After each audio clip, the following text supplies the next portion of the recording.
Shalom, selamat pagi keluarga besar Happy Soul Family yang dikasih Tuhan Yesus Kristus. Senang pagi hari ini saya bertemu kembali dengan Anda dalam renungan pagi.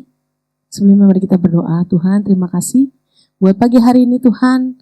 Satu hari lagi kamu beri kami kesempatan untuk kami bisa bangun dengan tubuh yang sehat, untuk kami bisa beraktivitas hari ini, untuk kami bisa melakukan kegiatan kami hari ini Tuhan. Kami menyerahkan Tuhan kehidupan kami hari ini, sepanjang hari ini Tuhan, apapun yang kami lakukan hari ini ke dalam tangan-Mu yang kudus. Sebelumnya kami ingin mendengarkan sedikit kebenaran firman-Mu, biarlah firman-Mu itu menjadi bekal kehidupan kami hari ini. Di dalam nama Tuhan Yesus kami sudah berdoa dan mengucapkan syukur. Amin. Renungan pagi ini kembali saya bawakan tentang zombie rohani. Saya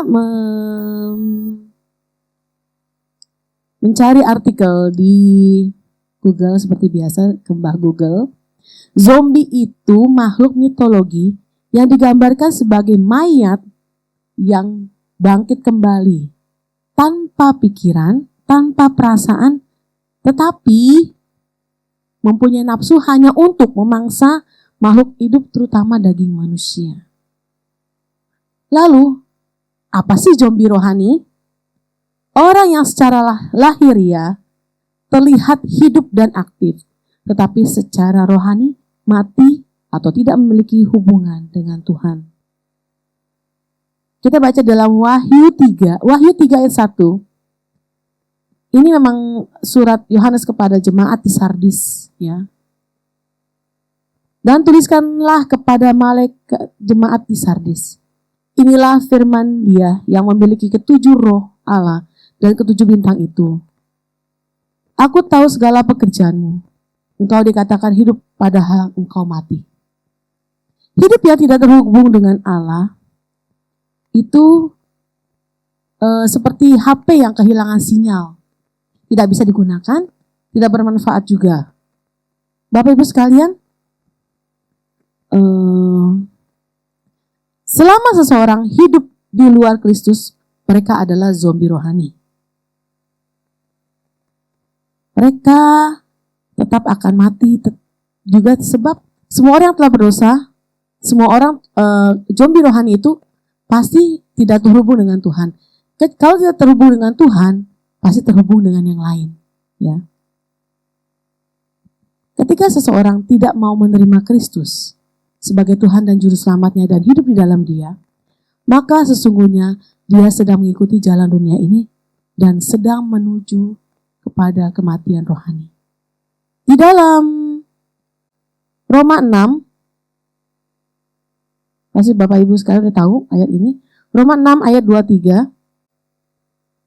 Sebab upah dosa ialah maut, tetapi karunia Allah ialah hidup yang kekal dalam Kristus Yesus Tuhan kita. Dapat dikatakan begini, sesungguhnya kebutuhan terbesar manusia itu bukanlah masalah pendidikan. Mungkin pendidikan memang perlu, bukan segala sesuatu yang melekat di hidup ini, itu memang perlu.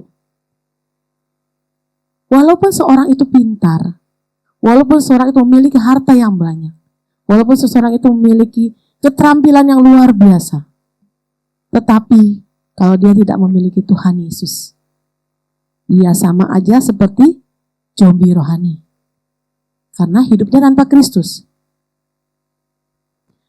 Kebutuhan terbesar manusia yang berdosa seperti kita ini adalah kebangkitan dari kematian rohani. Dan hal itu terjadi kalau kita ada di dalam anugerah Tuhan Yesus Kristus. Dosa memang menawarkan kenikmatan sesaat, namun pada akhirnya akan meninggalkan penyesalan, kerusakan, dan penderitaan yang mendalam.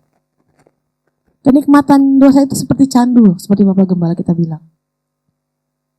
Candu itu kalau orang udah kecanduan, membuat ketagihan, bahkan sampai ketergantungan, dan jadi terikat dengan dosa. Kalau ada virus zombie, istilahnya kematian rohani dalam kehidupan kita, dalam kehidupan orang percaya, bukan cuma ibadah saja yang membuat kita tuh males datang, tetapi juga kita males baca firman, males berdoa. Hanya kita sendiri yang bisa mengoreksi diri kita sendiri, menilai diri kita sendiri, kita ada nggak di hal-hal seperti itu dalam hidup kita. Kadang banyak orang Kristen tidak menyadari hal itu. Dia terakhir, kita akan baca sekali lagi di dalam Roma 6 ayat 23. Sebab upah dosa ialah maut, tetapi karunia Allah ialah hidup yang kekal dalam Kristus Yesus Tuhan kita. Mari kita berdoa. Tuhan Yesus, kami bersyukur Tuhan buat pagi hari ini. Biarlah kami mau semakin lagi diasah untuk kami boleh menjadi anak Tuhan yang luar biasa. Tidak mengalami mati rohani, tidak menjadi zombie rohani. Tapi biarlah kami boleh semakin hari semakin dekat sama Tuhan, memiliki hubungan dengan Tuhan. Terima kasih Tuhan Yesus. Sepanjang hari ini kami serahkan ke dalam tangan yang kudus, dan kami percaya kalau Tuhan Yesus yang akan menyertai kehidupan kami, menyertai kegiatan kami, aktivitas kami hari ini, baik yang bekerja, berusaha, yang bersekolah. Tuhan tolong kami semua. Terima kasih Tuhan Yesus. Di dalam nama Tuhan Yesus kami sudah berdoa dan mengucapkan syukur. Amin. Selamat pagi, Tuhan Yesus memberkati. Shalom.